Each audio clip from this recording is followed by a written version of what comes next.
जैसे कि बात कर रहे हैं आप टिम्बर मार्केट की जी। और टिम्बर मार्केट में जो डेपो मिलते हैं उसकी, तो किस प्रकार का पूरा ये मामला है, किस प्रकार का पूरा भ्रष्टाचार है, उस बारे में आप बताइए। जी, भ्रष्टाचार ये है कि 1927 का एक लॉ है और उसका कलम नंबर 66 के द्वारा फॉरेस्ट ऑफिस से इन 7 प्लाटों को गाइडलाइन देके एक परवाना दिया गया है।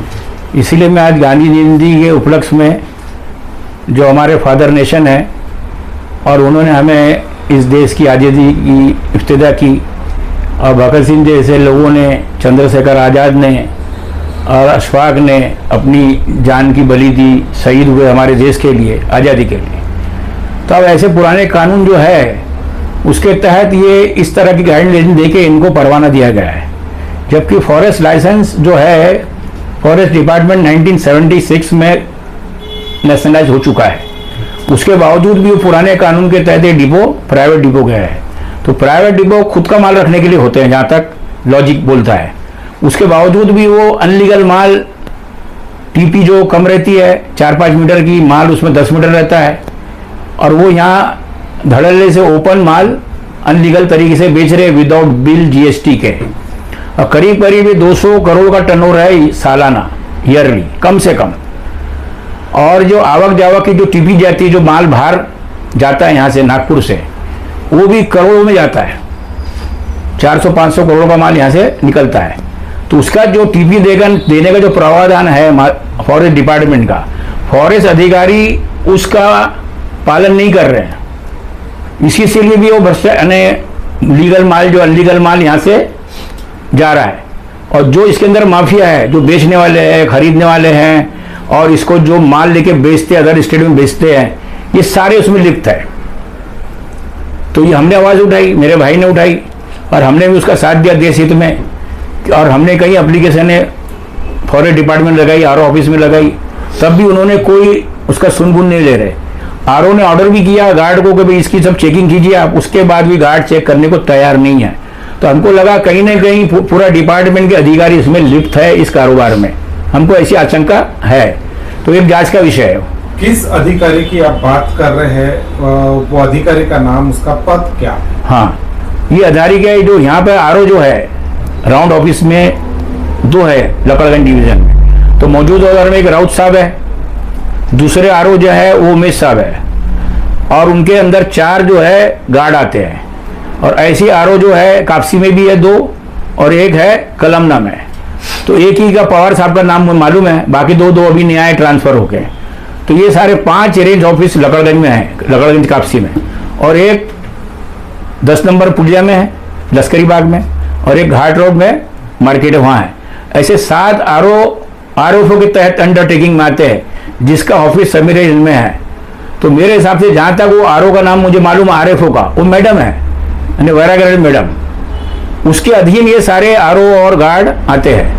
और ये प्लाटों की जो चेकिंग होती है, सारे रजिस्टर जो भी नियम वाली है उनकी, वो सारे के सारे वो आरएफओ के अंदर आते हैं, समीर हिल के। वो आदेश देंगे तो ये आरओ और ये सब चेक करेंगे। और इन्हीं को चेकिंग के लिए बिठाया गया पूरे मार्केट के, कि मार्केट में कहीं बिना टीबी का माल, बिना मिल का माल कहीं है तो नहीं। ये ड्यूटी है। और हमने उनको ड्यूटी सुझाया है कि भाई देखो, इसके पहले 2 गाड़ी अनलीगल पकड़ी गई है यहाँ पे, और जिसपे एफआईआर भी चली और आम नाम है। तो एक ही का पवार साहब का नाम मालूम है, बाकी 2 अभी नया ट्रांसफर होके। तो ये सारे 5 रेंज ऑफिस लकड़गंज में है, लकड़गंज कापसी में, और एक 10 नंबर पुलिया में है लश्करी बाग में, और एक घाट रोड में मार्केट है, वहाँ है। ऐसे 7 आरओ के तहत अंडरटेकिंग में आते हैं, जिसका ऑफिस समीर हिल में है। तो मेरे हिसाब से जहाँ तक वो आरओ का नाम मुझे मालूम, आरएफओ का वो मैडम है, यानी वैरागढ़ मैडम, उसके अधीन ये सारे आरओ और गार्ड आते हैं। और ये प्लाटों की जो चेकिंग होती है, सारे रजिस्टर जो भी नियम वाली है उनकी, वो सारे के सारे वो आरएफओ के अंदर आते हैं, समीर हिल के। वो आदेश देंगे तो ये आरओ और ये सब चेक करेंगे। और इन्हीं को चेकिंग के लिए बिठाया गया पूरे मार्केट के, कि मार्केट में कहीं बिना टीबी का माल, बिना मिल का माल कहीं है तो नहीं। ये ड्यूटी है। और हमने उनको ड्यूटी सुझाया है कि भाई देखो, इसके पहले 2 गाड़ी अनलीगल पकड़ी गई है यहाँ पे, और जिसपे एफआईआर भी चली, और आज वो न्यायालय के अंदर वो केस मौजूद है। और ये अनलीगल माल बिकने वजह से एक ईमानदार जो व्यापारी है उनको फर्क पड़ता है। मैं भी खुद 45 साल से इस कारोबार के अंदर मौजूद हूं और मेरे भाई भी। तो हम जो डिपो से शासकीय माल जो खरीदते हैं, उन व्यापारियों को तकलीफ हो रही है कि अनलीगल जो टीपी का माल आ रहा है, बिना बिल से जो माल बिकता है, तो उनका 18% तो वैसे ही बच जा रहे हैं और हमको हमारे कारोबार में 18% ज्यादा लग रहा है और उनको बिना टीपी का माल कम में मिल जा रहा है। हमको जो 1000 रुपये में मिलता है वो उनको 500 मिल जाता है, तो वो सब माल सस्ते में बेच रहे हैं। तो ऐसे माफिया जो लोग हैं, काटने वाली भी है, बेचने वाली भी है और वहां से जो तस्कर लाने वाली भी है, ये सारे पूरा एक माफिया जुड़ा हुआ है और कहीं ना कहीं अधिकारी इसमें लिप्त है। तभी तो हमारी सुनगुन नहीं कर रही कि फॉरेस्ट का कोई भी लॉ है वो क्राइम बनता है। जब हमने उनको दिए कि भैया बिना टीपी का माल मशीनों पे आरा गिरने पे काश्तकारी माल जा रहा है, बिना बिल से जा रहा है, ये बेच रहे हैं, तो विद इन 24 आवर्स में उनकी सुनगुन लेना चाहिए, ये क्राइम हो रहा है। उसके बाद भी महीना हो गया, कोई सुनगुन हमारी नहीं ली गई। जैसे कि आपने अभी कहा कि कुछ डेपो है जो इस भ्रष्टाचार में लिप्त है, 7 डिपो है। किन डेपोस की आप इसमें बात कर रहे हैं उस बारे में? शासकीय डिपो नहीं, प्राइवेट डिपो की जो अधिकारियों ने वो 1957 के कानून के तहत एक गाइडलाइन बनाई गई, लॉ नहीं है, एक अधिकारियों ने उसमें से एक रास्ता निकाल के इनको परवाना दिया गया है। जबकि शासकीय डिपो मौजूद है, फॉरेस्ट डिपार्टमेंट का डिपो मौजूद है, हम तो डिपो से माल खरीदते शासकीय से।